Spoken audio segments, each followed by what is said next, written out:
to add some decorative slip trailing to the surface of these leather hard pieces. What I use for slip trailing is really just my liquefied clay. I'm not interested in a color change, but more of a surface change. So in an object that you might pick up, if I have some slip trailing on the surface, that's something that you're going to feel in your hand and also experience visually. I'm looking at a consistency of a little bit like a runny yogurt. And because my clay has no sand or grog, I don't have a problem with this going through the slip trailer, the small slip trailer that I have. But if you do have sand or grog in your clay, you could run it through a screen first. In order to get the liquid clay into my little teeny tiny bottle, I take this bulb syringe and I suck the clay up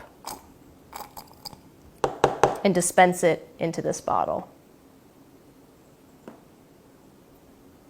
There's lots of tools you can use for slip trailing. I'm looking for a really fine line, almost a line that looks drawn.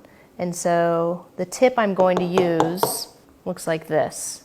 It's this really, really fine tip, really small opening, and I find that it works really well. It also has a tendency to clog. So I do have this little wire that I use to clean it out in between uses, just like that. I like to start off making sure the consistency is what I'm looking for just on a piece of paper, and also get my hand to warm up. So it takes a while getting used to new tools. So I'm gonna make sure that the slip is at the bottom of the dispenser.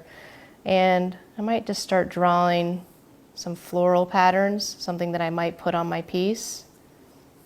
Possibly some lines. When I use this, like I said before, I'm really interested in a quick drawn sketch. I'm going to start at the leather hard stage. And with this form, I'm looking at it as two pieces, but also as a whole. So I'm thinking about a pattern, something that might go in this section and this section would relate to each other. And then this section back here and this section back here might tie into each other. So again, with my rubber tip tool, I'm just gonna draw some register lines, setting myself up for the slip trailing. So I'm gonna work on the back end of the piece, just some quick drawn lines. I'm looking for something that looks imperfect, something quick. That can happen if you get a little bit of air in your tool.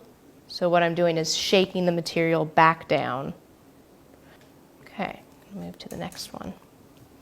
The thickness of your line depends on how you squeeze the tool. So it depends on the consistency of the slip, but also how you're squeezing the tool and if it's just gonna kind of ooze out or do what you want it to do. So if you're going to squeeze really hard, I'll do that right now, and move your hand slowly, you're going to have a thicker line, whereas if you go really quick, it's going to be thinner. So play around with that. One thing why I like using my clay body is that any type of mess up, you can just do it over. So it's wonderful when I'm not working with color. So it gives me a lot of freedom. These are bone dry, and a little bit different from the cream and sugar is that I like to wax this bottom foot ring here because I want to keep this the natural red clay color.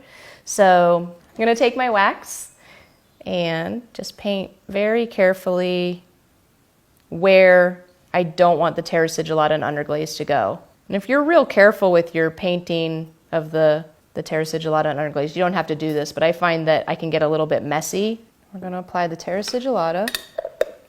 I'm going to use a green color for these. I'm going to be applying wherever I have set up the slip trailing. So I've created this texture that's going to look really nice with this terra sigillata. It's not going to mask that texture, it's actually going to accentuate it. So again, with my real moppy brush, make sure I get all that stain.